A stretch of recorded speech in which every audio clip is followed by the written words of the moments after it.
Okay, first of all, it's wrong to break quarantine. This video is not about whether it's right or wrong. It's the law, you break the law, that's wrong.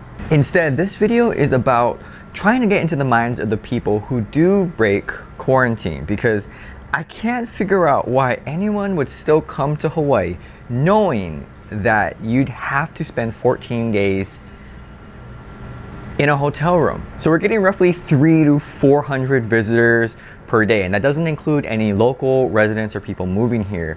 And so you have these hundreds of people coming in every day, and I guess they must be pretty rich because they're expected to stay 14 days confined in their hotel room before actually going out. So if you vacation in Hawaii right now, you have to be able to afford 14 days of staying in your hotel room, and on top of that, then you pay for the extra days that you'll stay because you're gonna go out and wanna do things. That's when you can actually start doing things. So these people must be pretty wealthy to be able to do that.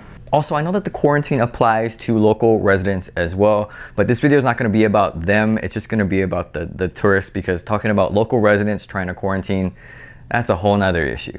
So if you haven't heard, Hawaii has a mandatory 14-day quarantine rule. And my basic understanding is if you come to Hawaii before August 1st, you have to quarantine for 14 days. That means you cannot leave your hotel room, you cannot go outside unless it's like a medical emergency, but you have to stay in your room. You also have to leave information with the Department of Health so that they can check up on you in case anything were to happen. The department's gonna contact you randomly throughout your stay, I guess, and just to check up on you, make sure that you actually are in the hotel room and that you're not actually going outside.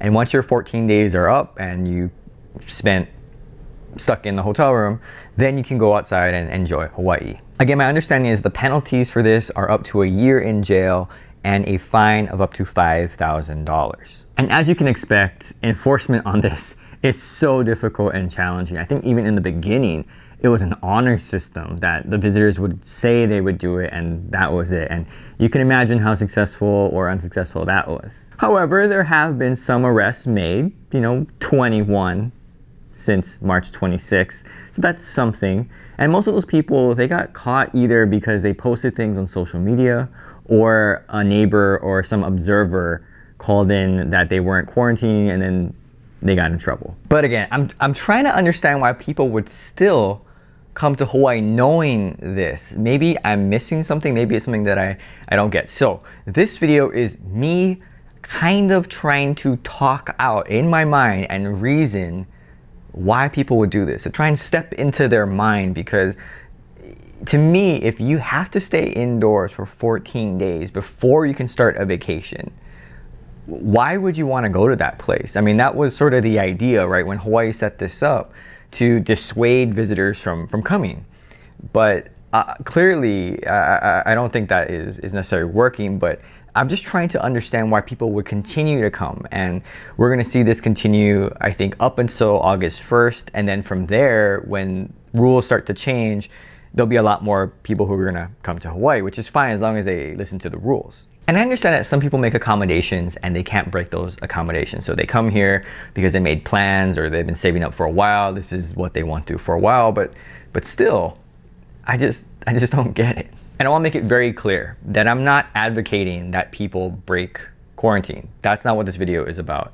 It's really about me just trying to understand why people would continue to come to Hawaii, because I really do not get it. So the first reason I came up with was because it's a low percentage of actually getting caught. I mean, there are only so many contact tracers that the Department of Health has, so chances are, with hundreds of people coming in each day, you're gonna get lost in that crowd. I mean, 21 people have been caught so far, but that's out of presumably thousands of people that have been coming since March.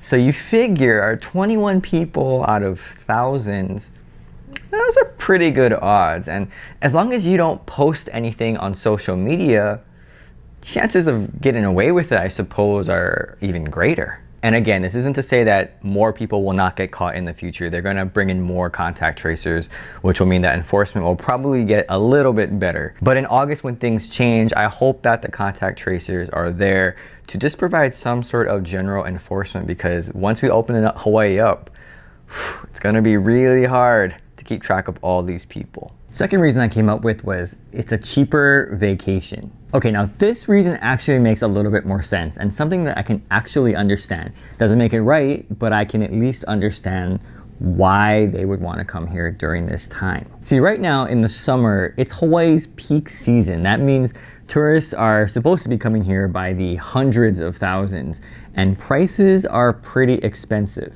But because of what's been happening, people need business, right? The airlines, the hotels, they want visitors to come here. I mean, they even let us locals stay here, which is really great for a pretty good price. These airlines and hotels want people to come here, so they're gonna wanna lower their prices to encourage more people to come. And coming to Hawaii is not cheap, especially during the summer times. Maybe for you, you might think, oh, it's so cheap to come to Hawaii. You stay at Airbnb and you just eat whatever foods, you go hiking, do all the free stuff and then you leave. But I think for a typical family of 4, it's pretty expensive. It's something that you don't do every summer. The Worth Project estimated that for a family of 4 to come to Hawaii, it costs about $11,000. And that's just for like a 10-day trip. Things you have to pay for: airlines, hotel, food, activities, rental car. All those things add up, and it's a lot. Others estimate that a 2-week trip in Hawaii would cost about $3,800 per person. But right now, you can get some pretty great deals, even for non-local residents, even for non-Kama'aina.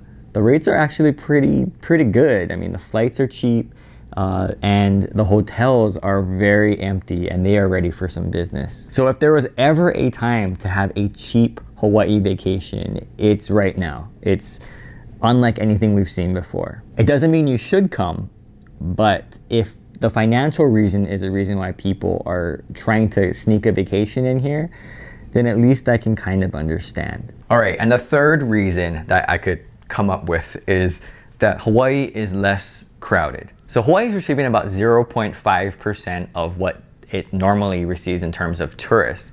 People just aren't traveling, and they definitely aren't traveling to Hawaii because of things like this 14-day quarantine, which is the whole point of that, to stop people from coming here. As a local person, let me just say, it's been pretty nice. I mean, the beaches are less crowded, there's less cars on the road. You can actually go to some local restaurants and take out, but there's not that many lines. So while these low numbers of tourists have definitely hurt the economy in so many different ways, this is unlike any other Hawaii ever. I mean, I don't think Hawaii has been this less crowded in terms of tourists than ever before. And you're never gonna probably experience Hawaii like this. And so for locals, we're never gonna get to experience our home like this again. I mean, we've always been a tourist destination even before statehood.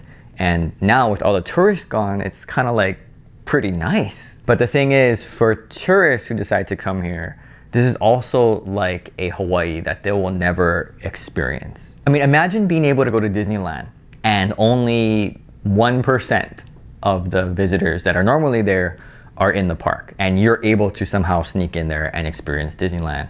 I mean, that would be amazing, right? You'd have no line, you could eat whatever you wanted, parking would be amazing. I mean, it would just be like the park is your own. So I suppose if you want to be a 1%er, now is the time to come to Hawaii, right? Again, it doesn't make it right, it's just we don't see this low amount of visitors ever. So if you're gonna come to Hawaii, please listen to the rules and don't break quarantine or whatever rules that we implement in the future. I really don't think it's a good idea to break quarantine on so many levels, and I probably could make a video about that.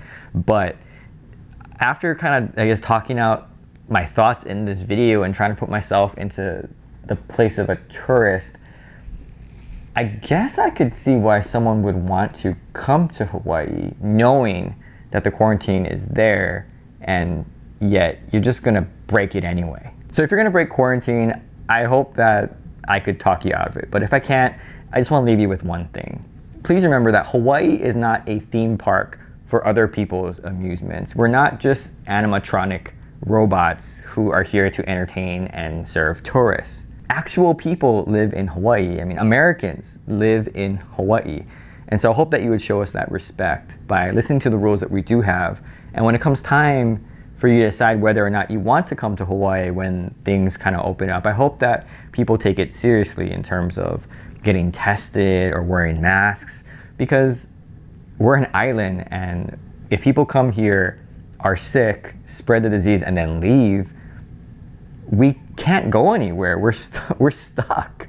And so I just hope that you respect the people who are here, who provide the entertainment, who provide the food, and just that tourist experience for you. And remember that we are people too. So thanks for watching, and aloha.